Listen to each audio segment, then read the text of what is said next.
हा विजय संघटनेचा, एकतेचा आणि आपल्या नेतृत्वावर असलेल्या विश्वासाचा आहे। माननीय सन्माननीय आमदार केळकर साहेब यांच्या सातत्यपूर्ण पाठपुराव्यामुळे आणि कामगारांच्या प्रती असलेल्या संवेदनशील भूमिकेमुळे आज हा निर्णय शक्य झाला। हे महत्त्वाचे निर्णय आज मार्गी लागले। पुनश्च एकदा जोरदार टाळ्यांनी आपण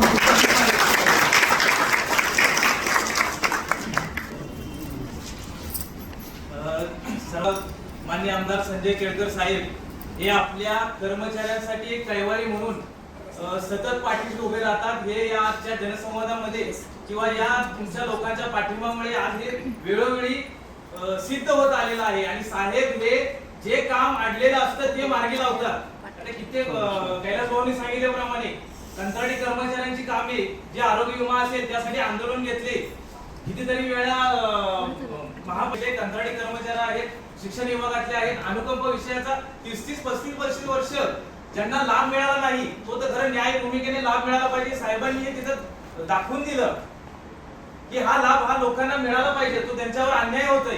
आणि शेवटी प्रशासन या दबावाला झुकलं आणि त्यांना तो न्याय आता मिळणार आहे। आणि त्याचबरोबर दुसरे विषय, राहिलेल्या विषय जो घाणीशी काम करतो त्या लोकांना, 350 लोकांनाही हा वारसा हक्क लाभ मिळणार आहे। त्यामुळे प्रथम आपण ज्या उत्सुकतेने इथं आला आहात साहेबांचा आपण प्रथम सत्कार करूया, त्यानंतर बाकीच्या प्रश्न तुमचे असे आम्हाला माहिती प्रश्न आहेत, कायम कर्मचाऱ्यांचे आहेत, इतर लोकांचे आहेत, साहेब तत्पर आहे, परंतु आपण ज्या गोष्टीसाठी आलेलो आहे त्या गोष्टी साहेबांचा सत्कार करूया।